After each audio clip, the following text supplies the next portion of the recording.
Alors, bonjour à tous, bienvenue à ce 11e comptoir qualité.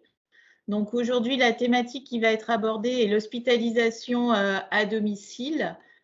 Donc vous êtes 107 inscrits en ligne pour ce comptoir qualité. Vous représentez 57 structures d'hospitalisation à domicile sur la région PACA. Et toute la petite équipe de la structure régionale d'appui est autour de la table pour vous présenter ce comptoir qualité. Donc, je vais d'emblée passer la parole au docteur Hélène Mendizabal qui va vous présenter ce comptoir.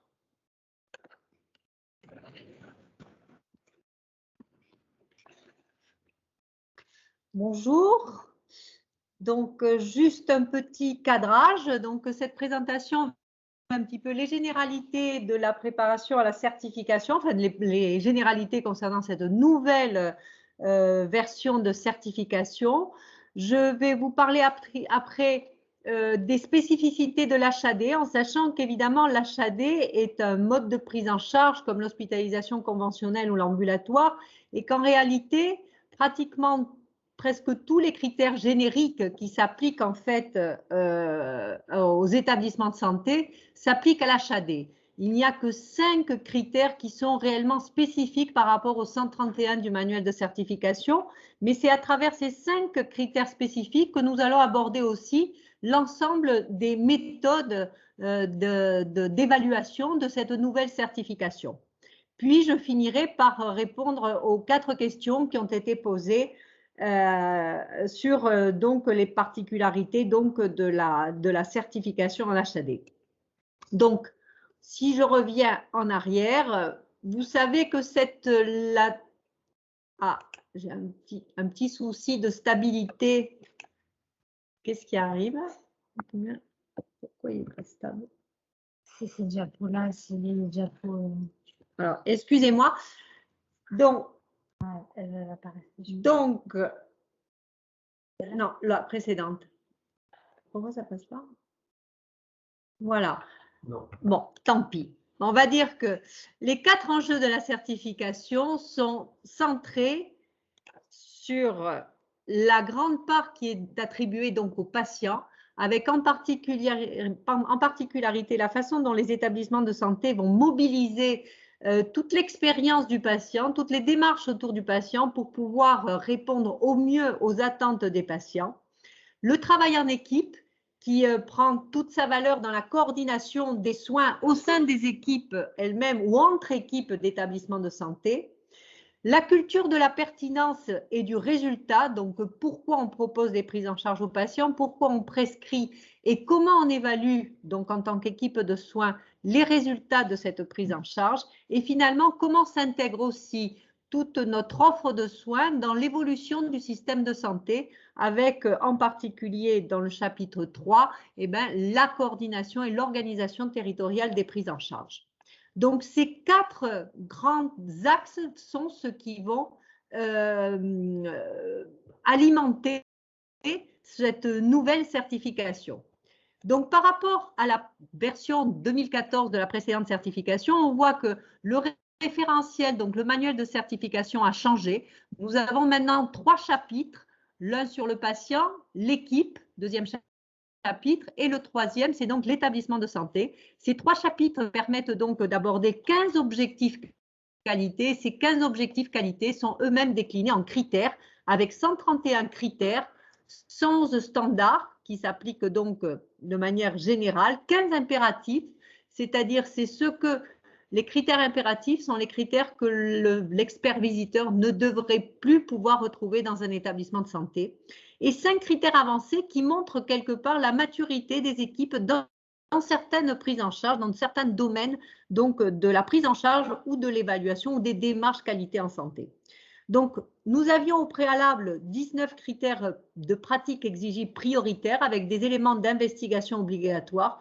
Tout cela a été refondu sur 131 critères dont nous verrons tout à l'heure par une illustration la façon donc que l'HAS nous propose de travailler la réponse à ces critères donc de certification.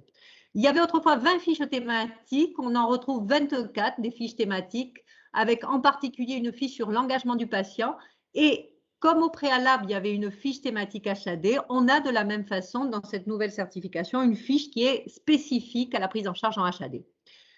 La préparation à la certification reposait autrefois sur une auto-évaluation des processus par des pilotes avec des experts visiteurs en visite qui refaisaient en fait l'approche de la thématique.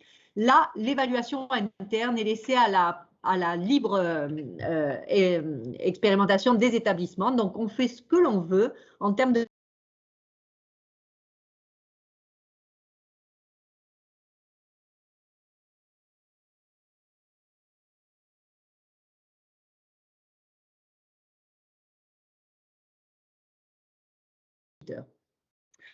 Le compte qualité, on n'a plus de compte qualité-risque, donc on balaye un petit peu cette notion de compte qualité. La seule chose, comme pour les précédentes certifications, il est certain que les experts visiteurs auront un regard sur la façon dont les établissements ont pu répondre aux recommandations faites lors de la V 2014 ou au lever des réserves. Le rapport littéral des constats, ce sera un rapport quantifié, puisque là, les critères vont être approchés d'une manière quantitative par des approches croisées de patients traceurs, parcours traceurs, audit système. Et nous allons avoir donc des critères avec des moyennes qui vont se faire moyenne par rapport à un critère, moyenne des critères qui répondent à un objectif, moyenne des objectifs qui sont rassemblés autour d'un chapitre et in fine une note globale. Donc, on va avoir un rapport quantifié avec des pourcentages qui nous permettront donc, ou qui permettront donc au coordonnateur de la visite et finalement au comité de certification HAS de pouvoir nous donner un label. Donc là, on passe de 5 issues à 4 labels. On est certifié avec mention, on est certifié sous condition ou on est non certifié. Et puis Calista, qui est donc cet outil mis à la disposition des établissements de santé pour préparer la certification et qui va vous permettre donc d'éditer autant de grilles que vous le souhaitez pour évaluer vos prises en charge. Donc, 3 chapitres. Le premier chapitre, le patient, autour de 4 objectifs: l'information du patient, le respect, dignité, intimité, l'intégration donc des proches et des aidants dans le projet de soins. Donc ça, c'est un renforcement donc de la prise en charge, de la participation de l'entourage des patients dans l'organisation des soins, et puis une prise en considération aussi des conditions de vie et du lien social pour organiser au mieux la prise en charge du patient. Cette dimension est aussi très importante évidemment en HAD où on délocalise la prise en charge du patient et on va au plus proche finalement de son lieu de vie puisqu'on est au domicile du patient. L'équipe comporte 4 dimensions. La première, c'est la pertinence des parcours, la pertinence des prises en charge, la pertinence des prescriptions. Donc, comment les équipes évaluent la pertinence de leurs pratiques. La coordination des équipes est un point central, donc, là aussi, de cette nouvelle certification. La maîtrise des risques liés aux pratiques et évidemment l'évaluation, comment les équipes de soins se sont appropriées les outils d'évaluation des résultats de leur prise en charge. Donc là, ce sera à chaque équipe de montrer ce qu'elle fait des évaluations génériques qui sont apportées par l'HAS ou des démarches tout à fait autonomes qu'elle déploie pour évaluer effectivement leurs résultats des soins. Le gros chapitre concernant l'établissement est centré sur 7 objectifs. Donc, d'une part, la prise en charge donc, au sein d'un territoire de santé, donc l'orientation stratégique en cohérence avec le territoire, avec notamment sur ce qui concerne l'HAD, donc le coup de fouet que l'on souhaite donner à l'HAD maintenant dans les prises en charge territoriales.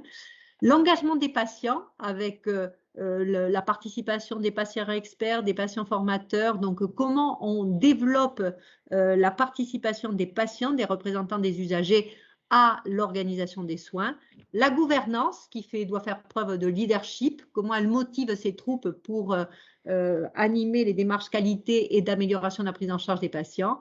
Le travail en équipe, l'implication dans la qualité de vie au travail, la réponse adaptée en particulier aux périodes de tension, et là on vient d'en vivre une, donc avec les adaptations donc, de toutes les organisations de soins aux gros problèmes de santé publique, en particulier là, ça a été à la crise Covid, donc c'était un galop d'essai pour savoir comment effectivement on peut répondre de manière adaptée donc aux tensions dans le système de santé et le développement de la dynamique d'amélioration de la qualité et de la sécurité des soins.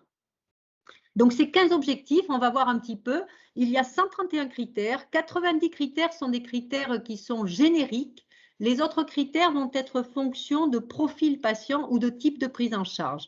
Parmi ces critères, il y a des critères qui sont impératifs. Donc, comme je vous le disais au préalable, ce sont des critères que les experts visiteurs ne souhaitent plus voir dans les établissements de santé. En particulier, c'est de la maltraitance, c'est le non-respect de l'intimité du patient. Et ces critères impératifs se répartissent sur les 3 grands chapitres de ce manuel de certification.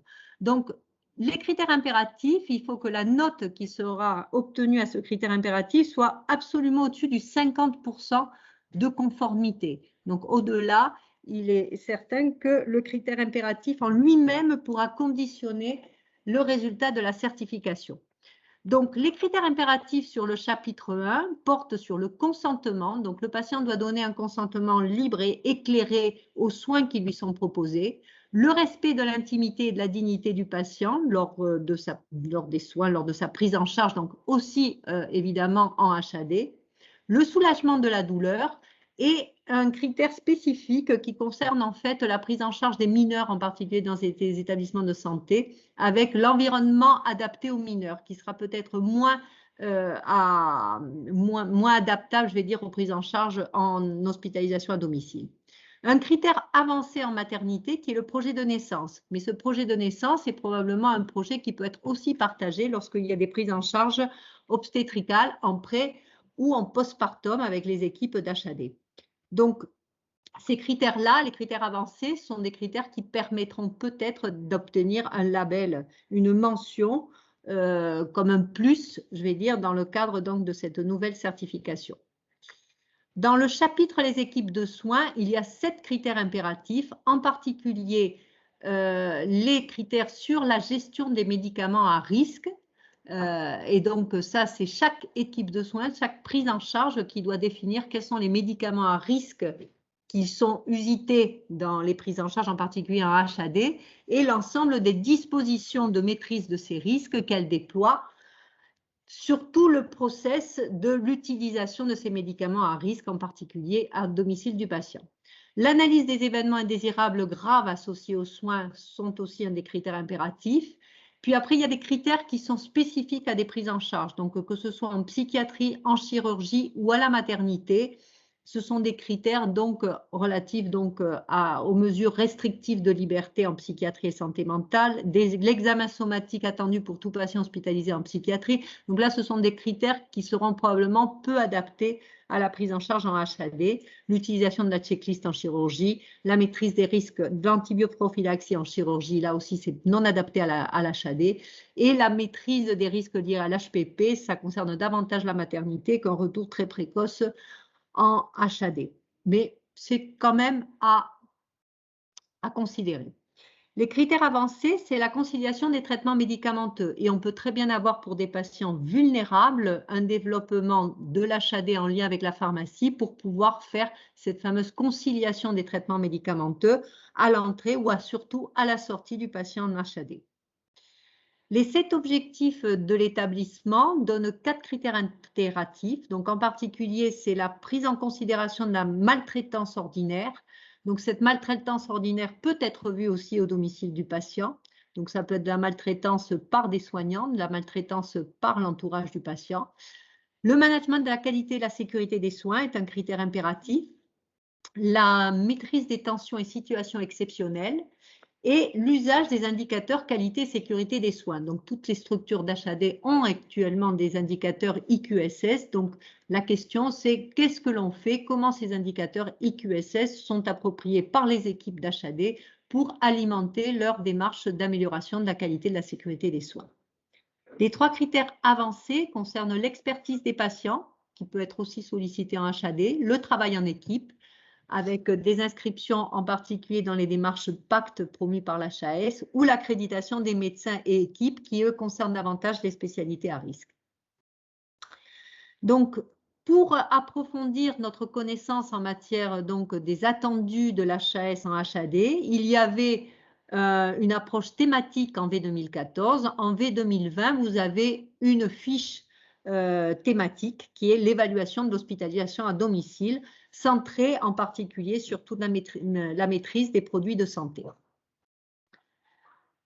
Le périmètre de la thématique de l'HAD, donc l'hospitalisation à domicile est considérée comme une hospitalisation à part entière. Certes, on est dans le cadre de vie des patients. Ça peut être des patients de tout âge, donc ça peut être des enfants, des adultes qui peuvent être atteints de maladies graves, aiguës ou chroniques, évolutives ou instables. Et tout ceci va déterminer en particulier les profils de patients traceurs qui vont pouvoir être faits ou de parcours traceurs qui vont pouvoir être faits en HAD. Donc, c'est des prises en charge qui, en l'absence d'HAD, seraient faites en établissement de santé. Donc, la lourdeur de la prise en charge en HAD est comparable à ce qui peut être offert en hospitalisation traditionnelle. Donc, ce que l'on peut voir, c'est qu'en HAD, il y avait une PEP qui était spécifique à l'HAD en V2014. Et quelque part, cette PEP, on la retrouve dans un des critères spécifiques à l'HAD, qui est en fait la maîtrise de la sécurisation du circuit des produits de santé. Donc, le périmètre de la thématique HAD, là, je sors un petit peu du périmètre pour dire qu'en réalité, pratiquement tous les critères du manuel de certification s'appliquent à l'HAD. Donc là, vous faire une approche de l'HAD voudrait dire que l'on aborde l'ensemble, pratiquement les 90 critères standards du manuel de certification, ce qui est trop large. Donc on va prendre juste les 5 qui sont vraiment spécifiques à l'HAD pour illustrer ce qui peut être attendu ou la préparation qu'il doit y avoir en HAD pour répondre au mieux donc aux attendus et passer le mieux possible cette visite de certification. Donc, vous voyez qu'on a des thématiques où on a des critères, des thèmes qui renvoient à des critères qui sont évidemment connus depuis longtemps dans le manuel de certification. On a le dossier du patient, la prise en charge médicamenteuse, la douleur, le risque infectieux, le droit du patient, l'information, les proches, la promotion de la santé, l'identitovigilance, les EPP, la pertinence des indicateurs, la gestion des risques. Et puis, le travail en équipe, l'engagement patient, la gestion des tensions, les situations sanitaires exceptionnelles, la coordination territoriale qui sont davantage abordées sur le domaine organisationnel, gouvernance, mais que l'on va, pareil, retrouver donc déclinés sur la prise en charge en HAD. Les profils des patients peuvent être des personnes âgées, des enfants ou adolescents qui comportent des critères spécifiques, 2 à 3 critères spécifiques par type de profil. Des personnes avec handicap, puisqu'on peut être amené à prendre en charge aussi des personnes handicapées en HAD. Donc, il y a quelques critères, il y a 2-3 critères qui sont spécifiques à l'HAD. Les patients précaires ou les patients chroniques. Donc, l'HAD peut être alimenté par des prises en charge relais de médecine, de maternité, de chirurgie, de psychiatrie. Donc, toutes ces prises en charge, évidemment, sont interfacées avec l'HAD et déterminent donc des protocoles de soins qui sont donc fonction un peu de l'orientation de l'HAD. Alors, pour démarrer l'évaluation et s'approprier les critères, évidemment, on a Calista. Dans Calista, pour l'HAD, vous voyez que c'est un mode de prise en charge. Et pour ce mode de prise en charge, après, on peut décliner, que ce soit par type de secteur d'activité, par profil patient, par type de mode de prise en charge. Donc, en HAD, c'est en général des prises en charge programmées ou en fonction des caractéristiques du séjour. On peut donc déterminer des grilles qui vont comporter quelques critères de plus en fonction des profils que l'on aura sélectionnés.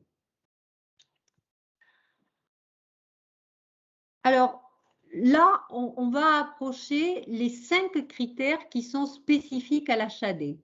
Donc, pour ces 5 critères, on va voir donc comment ils sont présentés dans le manuel de certification, quelles sont leurs méthodes d'investigation et quels sont donc les attendus des experts visiteurs, en sachant que pour tous les autres critères qui s'appliquent à l'HAD, la démarche est évidemment comparable et tout ça converge dans des grilles qui sont les grilles Calista que l'on peut éditer, que ce soit pour faire des patients traceurs ou des parcours traceurs et qui nous permettent donc d'aborder chacun des critères qui va être donc issu donc de ce manuel de certification. Alors, les 5 attendus de la nouvelle certification concernent en fait les chapitres du patient et des équipes. Donc, pour le patient, il y a 2 critères, c'est-à-dire que le patient doit être informé, ça c'est un des objectifs du chapitre le patient est informé, son implication est recherchée, et l'attendu particulier à l'HAD, c'est qu'en HAD, le patient doit savoir qui contacter à tout moment. Voilà. Donc ça, c'est un résultat qui va pouvoir être évalué à travers en particulier le patient traceur et la rencontre avec les patients, c'est-à-dire qu'on va évaluer la façon dont le patient sait à tout moment vous répondre qu'il sait qui contacter en HAD. Concernant les proches et les aidants, donc les proches et les aidants sont associés à la mise en œuvre du projet de soins avec l'accord du patient. Donc le critère qui est spécifique à l'HAD, c'est que les proches et les aidants adhèrent avec l'accord évidemment du patient aux modalités spécifiques de la prise en charge en HAD. Donc cet accord des proches et des aidants, on va voir aussi comment on peut montrer que l'HAD a tout fait pour, évidemment en accord toujours avec le patient, intégrer les aidants dans le projet de soins coordonné en HAD. Les 3 autres critères concernent donc les équipes de soins. Donc, dans l'objectif, les équipes sont coordonnées pour prendre en charge le patient de manière pluriprofessionnelle et pluridisciplinaire tout au long de la prise en charge. Donc, les professionnels, donc un des critères, c'est que les professionnels intervenant à domicile partagent les informations nécessaires à la prise en charge du patient et se coordonnent. Donc, pour ce critère très particulier, vous avez les indicateurs évidemment IQSS, ici du dossier patient, qui permettent à travers l'indicateur tenue de dossier patient ou l'indicateur coordination de la prise en charge, répondre en particulier à ce critère. Et ce critère sera investigué évidemment par les méthodes, que ce soit des patients traceurs ou des parcours traceurs. Le deuxième critère qui répond donc à l'objectif d'équipe coordonnée, c'est qu'en HAD, la capacité d'intervention soignante à domicile, 24 heures sur 24 et 7 jours sur 7 est assurée. Donc cette permanence des soins qui est la même que celle que l'on peut offrir en hospitalisation traditionnelle, l'HAD l'a organisée et il faut effectivement être en capacité de répondre comment on est organisé pour assurer cette permanence des soins. Les équipes maîtrisent le risque lié à leur pratique. Donc là, on a le critère spécifique qui renvoie déjà à la PEP de la V2014 et qui est le critère spécifique de l'HAD, qui est que les équipes d'HAD maîtrisent la sécurisation du circuit des produits de santé. C'était ce que l'on avait autrefois comme la maîtrise des fonctions logistiques au domicile du patient et qui là est axé sur la sécurisation de ce circuit des produits de santé, mais qui comporte aussi vous verrez la dimension hôtelière ou les prestations, les dispositifs offerts par des prestataires de services. Donc, les méthodes d'investigation de ces critères, vous voyez qu'il y a un panachage de patients traceurs, de parcours traceurs et de traceurs ciblés. Donc, pour le patient traceur, c'est donc souvent la rencontre avec le patient ou avec l'entourage qui va permettre à l'expert visiteur de investiguer la réponse à ces critères. En HAD, le patient sait qui contacter à tout moment. C'est une question qui va être posée au patient. C'est une observation, c'est une consultation aussi documentaire au domicile du patient et c'est ce qui va permettre de répondre oui, non, non applicable ou non pertinent aux critères. Les proches ou les aidants adhèrent pareil aux modalités de prise en charge du patient HAD. Pareil, c'est par la méthode du patient traceur qu'on va explorer ce critère-là. Le parcours traceur, c'est concernant le partage des informations. Donc, le parcours traceur, nous allons voir tout à l'heure que c'est une méthode un peu particulière, mais dans laquelle on ne voit que les équipes de soins. Et c'est autour du dossier du patient que l'on va pouvoir répondre aux questions qui portent aux critères qui portent sur la prise en charge par les équipes.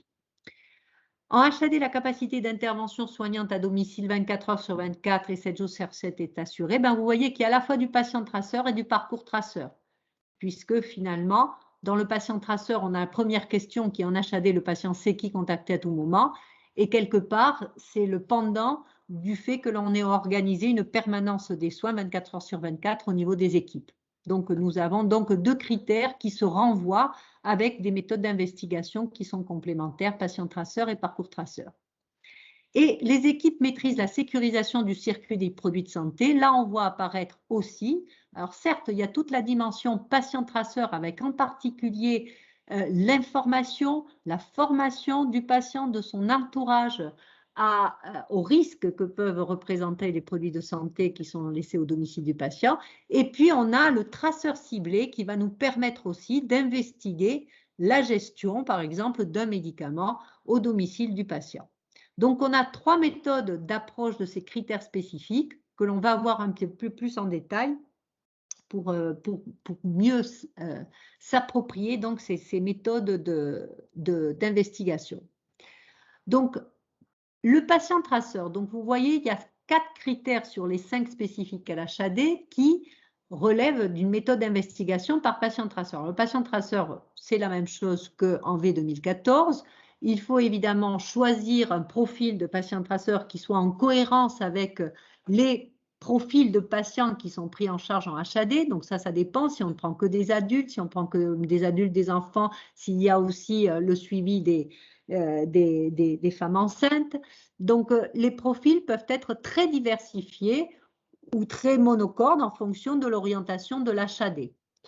Donc là, par exemple, je vous ai marqué une surveillance de grossesse à risque ou un retour précoce à domicile après césarienne. Ça peut être aussi des soins de pansement complexe. Ça peut être une assistance respiratoire chez l'enfant. Donc, il y a un profil de patient qui est choisi.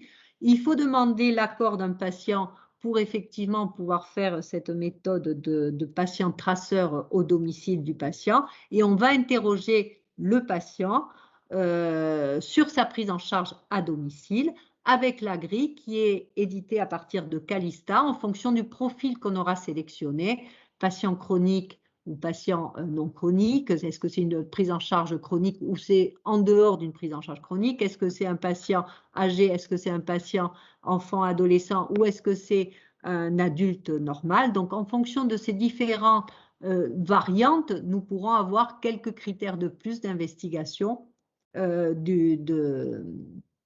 par cette méthode de patient traceur.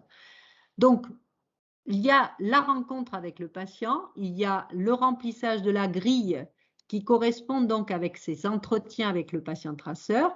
Puis une fois qu'on a fait l'entretien avec le patient, on va voir l'équipe et on va renseigner la partie de la grille qui correspond en fait à la rencontre avec l'équipe de soins, avec évidemment le support, le dossier du patient qui est donc investigué. Et puis, au domicile du patient, l'expert visiteur, mais nous, en termes de préparation de la visite, nous nous substituons donc aux experts visiteurs. Il y a toute l'observation de ce qui est laissé au domicile du patient et ce qui peut être vu en termes donc de maîtrise aussi des produits de santé gérés au domicile du patient. Donc, quand on va au domicile du patient faire un patient traceur, on va avoir une grille patient traceur avec le volet rencontre, entretien avec le patient, observation au domicile, et puis la partie qui sera rencontre avec l'équipe dans l'établissement de santé autour du dossier du patient. Donc ça, ce sera la méthode patient traceur. Pour ce qui est de la méthode du parcours traceur, donc vous voyez qu'il y a un peu moins le parcours traceur de façon un peu générique, c'est une méthode qui investigue plus particulièrement les critères du chapitre 2, qui sont les chapitres de l'équipe. Alors certes, il y a un mélange, je vais dire que le chapitre 1 qui concerne le patient va être investigué majoritairement par la méthode du patient traceur, puisqu'on va aller à la rencontre des patients et aussi avec des équipes. Et le parcours traceur, là, c'est une méthode dans laquelle il n'y a que la rencontre avec l'équipe et un volet observation aussi. Donc, observation éventuellement au domicile des patients. Donc, ces parcours traceurs, ben pareil, il faut choisir un type de prise en charge, donc ça peut être des patients traceurs, je ne sais pas, de nutrition entérale ou des patients traceurs qui sont accompagnés en fin de vie.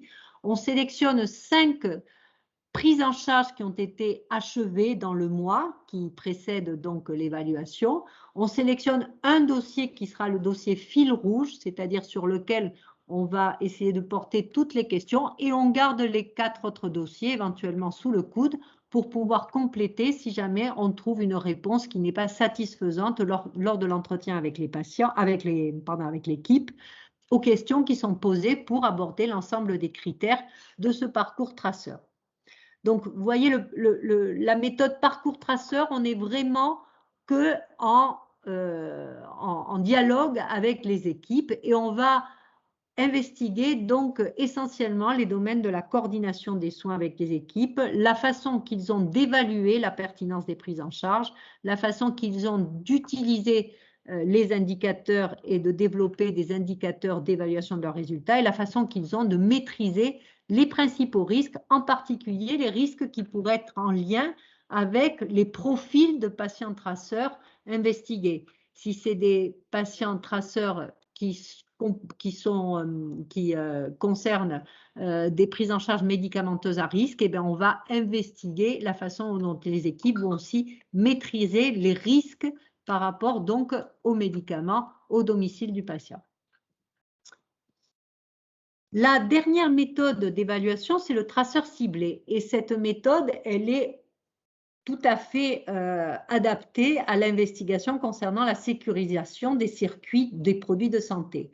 Alors, cette méthode du traceur ciblé se fait uniquement avec les équipes de soins, les équipes des soins et les partenaires des équipes de l'HAD pour ce qui concerne évidemment de l'ensemble des produits de santé. Donc, ça va, si c'est un traceur ciblé sur le médicament, eh bien, probablement, on travaillera aussi avec le fournisseur des médicaments puisque l'idée du traceur ciblé, c'est de partant d'une prescription, de refaire tout le circuit de la prescription, dispensation, délivrance, réception, stockage, transport, réception, stockage, en fait, toutes les étapes, je vais dire, de la prise en charge du médicament. Et à chacune des étapes de la prise en charge de ce médicament, si c'est de la morphine par exemple, ben, on va voir comment elle a été prescrite, comment effectivement la pharmacie a réceptionné la demande, comment ça a été préparé, comment ça a été transporté, comment ça a été stocké, comment ça a été sécurisé, comment ça a été, comment il y a eu une formation au domicile du patient concernant donc l'usage de ce médicament et par le patient, son entourage ou les professionnels de santé qui vont prendre le relais de l'utilisation du dispositif médical et du médicament. Et puis la façon dont vont être gérés donc les stocks de produits au domicile du patient et la façon dont en fait on va retourner l'information sur l'administration, le retour à la pharmacie ou autre de ce médicament à risque. Donc, le traceur ciblé va être adapté en particulier donc à la gestion. Donc là, on a sur les produits de santé, mais ça va être sur les médicaments, mais ça pourrait être aussi sur un événement indésirable grave, comment l'équipe de soins gère la déclaration et la gestion d'un événement indésirable grave. Donc, pareil, ça va être autour de la déclaration, et ben, le workflow, la façon dont cette déclaration remonte vers les instances qui gèrent les événements indésirables au sein de l'HAD et l'ensemble de la gestion de cet événement indésirable au sein de l'HAD. Donc, le traceur ciblé est une méthode tout à fait adaptée à la sécurisation des produits de santé en HAD, mais évidemment, il y a les 7 autres dimensions des traceurs ciblés qui peuvent aussi faire l'objet donc de cette même démarche en HAD. Alors, comment le manuel de certification nous présente chacun des critères qui sont spécifiques à l'HAD. Donc, vous voyez que le critère appartient à un objectif ou c'est une façon de répondre à un objectif qui est un objectif concernant en particulier l'information du patient. En HAD, le patient sait qui contacter à tout moment. Vous voyez que en miroir, vous avez effectivement l'organisation d'une intervention 24 heures sur 24. Et nous avons donc dans le petit encadré qui nous est donné dans le manuel de certification, la méthode d'investigation qui sera donc le patient traceur avec les éléments d'évaluation qui permettront de répondre si oui ou non, lors de la réalisation de ce patient traceur, le patient et son entourage savent à tout moment qui contacter et est-ce que les numéros de téléphone se trouvent bien au domicile du patient dans un document qui peut être consulté au domicile du patient. Donc, on est vraiment sur des éléments très factuels de réponse verbale et de consultation aussi documentaire, puisque là, il y aurait un support aussi à consulter au domicile du patient. Pour les professionnels, c'est l'organisation de cette permanence, c'est-à-dire qu'en regard, il faut bien qu'il y ait un médecin ou une IDE qui puisse répondre aux patients en cas de problème 24 heures sur 24. Donc là, ce sera lors de la rencontre de l'expert visiteur ou de celui qui va faire le patient traceur avec l'équipe que la question sera posée et que la réponse pourra être apportée donc à l'évaluateur. Donc, c'est un critère simple, mais vous voyez, patient traceur, permanence des soins. Les proches et les aidants adhèrent avec son accord aux modalités spécifiques de prise en charge en HAD. Donc, le rôle des aidants est important dans la prise en charge en HAD. Évidemment, c'est que si le patient a donné son accord. Donc, il faut être en capacité de donner une information aux aidants sur ce qu'est la prise en charge en HAD et ce qui est attendu effectivement des aidants dans le cadre d'une prise en charge en HAD. Pour cela, vous voyez qu'il peut y avoir des documents qui ont été mis en place par l'HAD et qui peuvent répondre à ces attendus en termes d'informations données. Donc, l'HAS nous dit on peut avoir un livret d'accueil de la structure d'HAD qui peut être effectivement remis aux aidants. On a les formulaires de consentement de l'aidant, consentement du patient à ce que les aidants soient aussi intégrés dans la prise en charge en HAD. Donc, tous ces documents viennent en renfort, si vous voulez, de ce critère d'évaluation. Donc, la façon de l'investiguer, ce sera à travers le patient traceur, la rencontre avec le patient et les aidants. Donc, est-ce qu'on a bien des supports d'information du patient et des proches qui sont remis au patient? Est-ce qu'on a un accompagnement qui est proposé pour soulager l'aidant lors de son accompagnement lui aussi à la prise en charge du patient au domicile? Donc, quels sont les dispositifs qu'a développé l'HAD d'aide à l'aidant? Et est-ce que le projet d'hospitalisation à domicile est expliqué conjointement aux patients et aux proches afin donc de recueillir leur adhésion? Et là, on est dans les critères du consentement libre et éclairé à la fois du patient mais aussi des aidants. Lors du patient traceur, on rencontre les équipes et les équipes, évidemment, vont donner l'information sur la façon qu'ils ont d'informer à la fois le patient sur ses droits et les aidants aussi sur leur participation à cette prise en charge du patient au domicile.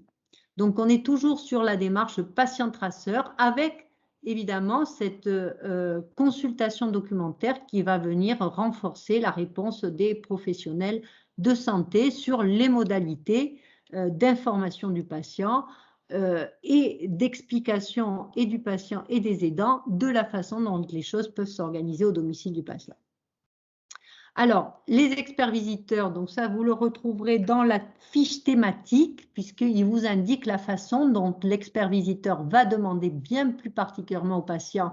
Et en regard, vous voyez que les questions sont un petit peu en miroir, puisque finalement, on veut s'assurer que le patient a une bonne compréhension et adhésion à son mode d'hospitalisation et qu'on a bien informé les proches sur la façon la façon que l'HAD attend qu'ils accompagnent le retour au domicile du patient et la prise en charge du patient au domicile. On voit que les numéros d'appel en urgence doivent être effectivement donnés aux patients, mais qu'il y a aussi une formation aux précautions à prendre, aux signes avant-coureurs, à la formation à l'utilisation de certains matériels en fonction de la prise en charge en HAD, et que de la même façon, on va informer les aidants sur leur participation à la surveillance des soins et à la gestion du matériel, en particulier si on a des HAD pédiatriques. Évidemment, là, le rôle des proches des aidants est majeur. Mais surveillance d'une fin de vie, c'est pareil, c'est le rôle effectivement de l'entourage dans cette surveillance pour maîtriser au mieux les risques de ces soins au domicile des patients. La prise en compte de son avis et de son expérience tout au long de sa prise en charge, donc ça, c'est à travers les rencontres itératives de l'HAD avec le patient qu'elles peuvent s'assurer que les soins se déroulent d'une manière adéquate et qu'il n'y a pas à modifier les prises en charge. Et de la même façon, pour les accompagnants, le type d'accompagnement social, psychologique ou logistique qui est proposé donc à l'aidant. Donc, concernant donc le critère sur les équipes, nous avons donc les professionnels qui interviennent à domicile, qui partagent les informations nécessaires à la prise en charge du patient et se coordonnent. Donc, sur cette prise en charge en HAD, vous voyez qu'il y a l'IQSS coordination qui est majoritaire, autour à la fois d'un protocole de soins qui est attendu. Donc ça, l'indicateur peut déjà donner une réponse sur le taux de protocole de soins tels et comme ils sont attendus et qui sont adressés aux médecins traitants qui sont fournis par chacune des HAD. Donc on retrouve le même critère et sur la fameuse réunion de concertation pluridisciplinaire en HAD qui permet régulièrement donc de faire le point sur la prise en charge du patient. Les coordonnées, ce qui est attendu donc dans ce critère, il est évalué uniquement à travers le parcours traceur, puisque l'on est essentiellement sur de la traçabilité aussi, puisqu'on a un fil conducteur, on a des dossiers de patients sur un type de prise en charge et que l'on va donc voir à travers ce dossier conducteur si on a bien la traçabilité de la réunion de concertation pluridisciplinaire et si on a bien un protocole de soins qui a été adressé au médecin traitant concernant cette prise en charge. Autre élément important de surveillance, c'est que l'ensemble donc des coordonnées des intervenants au domicile du patient se retrouve et peut être disponible donc au domicile du patient. Ceci pour assurer évidemment la meilleure continuité des soins et le repérage rapide des professionnels intervenant donc au domicile du patient. Donc, ce critère-là, parcours traceur, exploré par la méthode du parcours traceur, avec un support de traçabilité aussi, d'informations sur les intervenants au domicile du patient. En HAD, la capacité, donc quatrième critère, la capacité d'intervention soignante à domicile est assurée 7 jours sur 7. Ben, vous voyez qu'on a le patient traceur, donc ça, je renvoie exactement au critère 1.1.13 puisqu'on est en miroir. Et pour ce qui est donc du parcours traceur, nous verrons que il a fallu programmer, il faut qu'effectivement l'HAD ait pu organiser les moyens de repli d'un patient qui s'aggrave au domicile. Donc, on a les réhospitalisations qui doivent être organisées par l'HAD. On doit avoir peut-être formé le patient, les aidants à des gestes d'urgence ou les intervenants au domicile du patient à des gestes d'urgence en fonction du type de prise en charge qui est organisé par l'HAD. Et puis, évidemment, il y a la permanence des soins.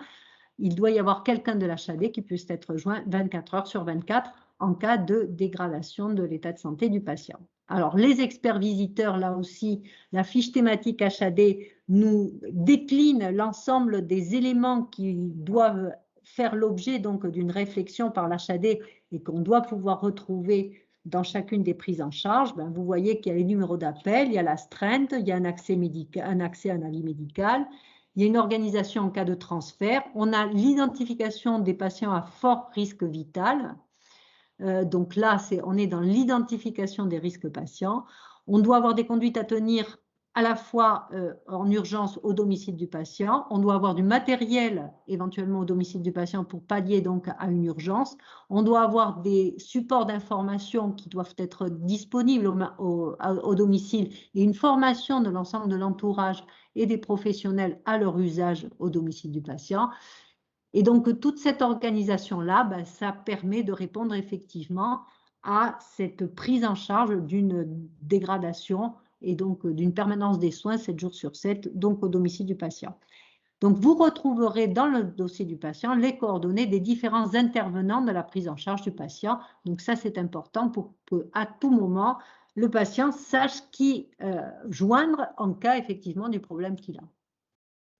La dernière critère concerne donc la sécurisation des produits de santé. Donc, pour ce dernier critère, vous voyez que la sécurisation des produits de santé, c'est quand même relativement large puisque ça ne concerne pas que les médicaments. Il y a aussi le matériel qui est disponible, les dispositifs médicaux stériles, non stériles, comment on appelle, les produits de sanguin labiles éventuellement dans le cadre de transfusion. On peut avoir du matériel médical ou du matériel ou du mobilier médicalisé. Donc, tous ces produits que l'on va apporter au domicile du patient, s'il en a effectivement le besoin en fonction de la prise en charge, eh bien, il faut que l'on soit capable d'en assurer la gestion donc au domicile du patient. Donc, ceci va être évalué à la fois par le patient traceur, puisqu'il va y avoir donc des questions qui vont porter pour le patient sur la façon dont l'ensemble de ces produits de santé ont été gérés à son domicile et pour les professionnels, de la même façon, la façon dont ils organisent la sécurisation de la prescription, de l'organisation, du transport, de la délivrance des produits au domicile du patient, du suivi, du retour éventuellement vers des prestataires en fin d'intervention en HAD et l'évaluation aussi qui peuvent être faites par l'HAD de ces prestataires au domicile du patient. On va donc jusqu'à même, évidemment, la maîtrise de la gestion des déchets, en particulier des déchets à risque, au domicile du patient. Et tout cela, il y a la méthode en particulier du traceur ciblé qui permet, à travers donc chacune des étapes de la prescription jusqu'à la fin, de pouvoir s'assurer avec les professionnels de santé que l'on a bien la maîtrise de tout ce circuit de prescription, préparation, transport, réception, contrôle, stockage, utilisation, élimination. Et voilà, et c'est la boucle qui doit être bouclée. Alors, vous avez vu, il y a 5 critères. On a vu les 3 méthodes d'approche, patient traceur, parcours traceur, traceur ciblé, avec les entretiens patients, les entretiens professionnels, la consultation documentaire, l'utilisation des IQSS. Donc, je vous ai fait un petit tableau récapitulatif pour voir un petit peu par rapport aux indicateurs de tenue du dossier patient et de coordination HAD, à quels critères du manuel de certification on peut les raccrocher. Donc, je vous laisserai lire tranquillement ce tableau qui n'est pas forcément fait par HAD, mais on voit qu'il y a beaucoup de critères qui répondent donc aux critères 2.2.13, qui est en fait la sécurisation des produits de santé, et le critère concernant de liaison, le critère 2.2.20 par exemple, que l'on peut retrouver sur des critères qui ne sont pas spécifiques à l'HAD, mais qui sont des critères qui sont requis pour tout établissement de santé, donc y compris donc pour l'HAD. Donc là, les IQSS ne balaient pas que les 5 critères spécifiques, ils balaient aussi d'autres critères qui sont applicables à l'HAD et qui seront investigués suivant les mêmes méthodes d'investigation que les critères que l'on a passés en revue. Alors, en termes d'évaluation, on a évidemment les indicateurs IQSS qui ont été stoppés ces 2 dernières années, mais on verra si la 4e vague fait qu'en 2022, on les recueille ou pas, ou peut-être que les établissements en HAD ont pu développer des auto-évaluations par eux-mêmes pour savoir où ils en étaient par rapport aux indicateurs IQSS des années précédentes. On va avoir un nouvel indicateur qui, lui, est l'indicateur ISATIS en HAD, c'est la satisfaction du patient. Et puis, vous savez que vous pouvez toujours évidemment, vous reposez sur les événements indésirables, la gestion de vos événements indésirables et de vos plaintes. Donc, ce qui est important pour l'HAS, c'est de savoir comment les équipes s'emparent de ces indicateurs pour améliorer, évidemment, leur pratique. Et ça, c'est pour les équipes. De la même façon, il y a un critère impératif qui concerne l'établissement de santé, qui est de savoir comment l'établissement s'empare de ces indicateurs pour améliorer les organisations. Alors, dans cette thématique, on va pouvoir voir que les équipes, évidemment, c'est le médecin coordonnateur de la HAD, l'infirmière, éventuellement le cadre, mais en fonction de l'orientation de l'HAD, il peut y avoir des psychiatres, des pédopsychiatres, une équipe obstétricale, pour ce qui est en particulier des prises en charge des femmes enceintes, donc avec des sages-femmes, des gynécologues obstétriciens, l'équipe pédiatrique. Donc, tout dépend évidemment, les équipes impliquées dans l'HAD vont dépendre de l'orientation en termes de prise en charge que développe l'HAD. En plus, nous avons évidemment les équipes, l'HAD c'est 24 heures sur 24. On a des équipes peut-être transversales avec des professionnels de santé de type diététicienne, assistante sociale qui adhèrent donc à l'HAD, psychologue peut-être, puisqu'on fait référence aux appuis psychologiques qui peuvent être donnés aussi aux aidants. L'organisation des transports internes, quand on assure en particulier, donc vous savez que sur les transports, il y a ça relève de l'investigation par un traceur ciblé. Quand on doit organiser les transports vers des consultations, ça dépend là aussi de l'HAD. Les liens avec l'équipe SAMUSMUR et l'établissement de repli pour donc en cas d'aggravation du patient. L'équipe opérationnelle d'hygiène pour tout ce qui va être la maîtrise du risque infection en HAD, puisqu'on a aussi des bonnes pratiques concernant le risque infection en HAD. Les référents, donc pour orienter sur les prises en charge de la douleur, les antibiotiques, le CLIN, et évidemment les représentants des usagers, éventuellement des patients partenaires, des patients experts, des associations qui peuvent là aussi participer à enrichir les réponses attendues concernant la prise en charge des patients en HAD. Donc, on voit que d'une culture de moyens, on va vers une culture du résultat pour le patient, avec la satisfaction, avec beaucoup de patients traceurs, donc beaucoup de rencontres patients, beaucoup de rencontres équipes pour explorer en particulier comment elles évaluent la pertinence de leur prise en charge, et puis tout ceci pour essayer d'avoir une meilleure implication des patients, une meilleure coordination aussi des équipes de l'HAD, mais équipes aussi en interface avec les établissements de repris ou interface avec les équipes qui leur adressent des patients. Et puis tout ceci pour animer une dynamique donc d'amélioration continue des soins. Donc ça doit être effectivement une démarche très pragmatique. Faites beaucoup de patients traceurs, faites beaucoup de parcours traceurs, faites des traceurs ciblés. On est très proche du terrain pour pouvoir évaluer dans quelle mesure on a des points forts, des points faibles par rapport à ces attendus. Donc là, je vais vite passer en revue les 4 questions qui m'ont été posées. Sur l'HAD psychiatrique, beaucoup de critères d'évaluation. Donc la question, dans le cas de l'HAD psychiatrique, les éléments d'évaluation du manuel sont pour la plupart non applicables ou non pertinents. Doit-on créer nous-mêmes nos éléments d'évaluation sur la base de l'intitulé des critères qui peuvent faire sens? Alors oui, évidemment, la procédure de certification, l'évaluation de toute façon demeure. Alors on peut avoir des évaluations obligatoires, mais et dans ce cas-là, elles sont aussi opposables aux prises en charge en HAD psychiatrique. De toute façon, dans les réponses aux critères, on peut trouver des réponses non applicables. Après, c'est aux équipes de mettre en avant par rapport au projet, puisque quand même l'HAD psychiatrique n'est pas si courante que ça. Donc, c'est par rapport aux objectifs de ces prises en charge en HAD psychiatrique que les équipes peuvent développer évidemment leurs propres indicateurs d'évaluation de résultats. Donc ça, voilà, ce qu'on peut dire, c'est que de toute façon, il y a peu quand même de critères non applicables, contrairement un peu peut-être à ce que l'on dit.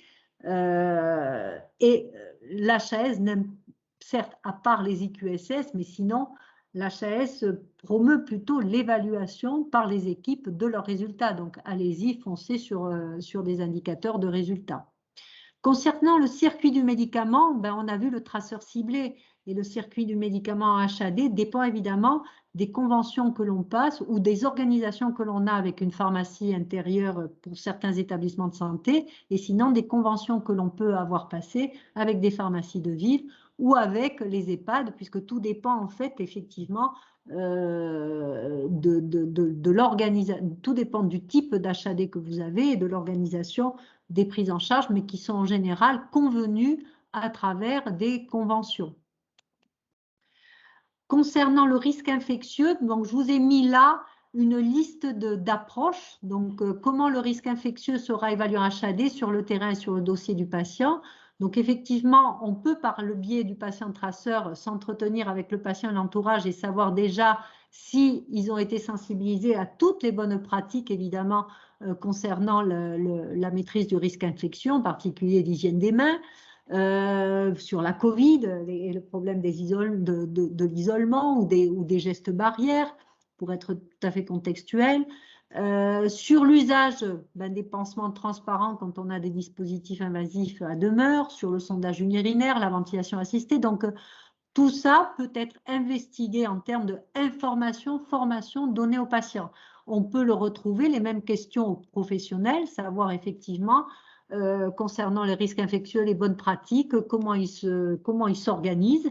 On peut avoir évidemment des questions aussi plus sur la prévention des accidents d'exposition au sang, le bionettoyage, la gestion des excrétas, les prescriptions, la vaccination vaccinale des professionnels en HAD et préconisation de vaccination aux patients qui sont suivis en HAD, les formations, le protocole, l'observation sur le terrain, un patient pris en charge en HAD avec un risque d'infection, on va regarder s'il y a des containers pour mettre en place, pour pouvoir éliminer donc les objets coupants, etc. On peut voir s'il y a des solutions hydroalcooliques, si l'environnement du patient est propre et permet donc le respect de protocoles d'hygiène au domicile du patient.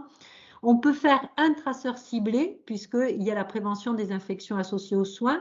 On peut prendre un cas d'un patient relevant de précautions standards ou de précautions complémentaires et faire tout le circuit, toute la boucle, donc depuis la prescription jusqu'à la levée de la mesure concernant l'information, les EPI, voilà, tout ce qui a pu être mis en place au domicile du patient.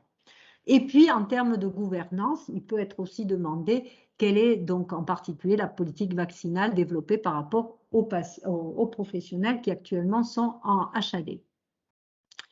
Voilà, donc toutes les ressources, vous les retrouverez dans le manuel de certification avec en particulier la fiche thématique sur l'HAD. Je passe très vite parce que ceci, vous vous retrouvez avec à peu près tous les outils qui sont mis à disposition par l'HADS, les outils de la FORAP que la SRA vous met aussi à disposition.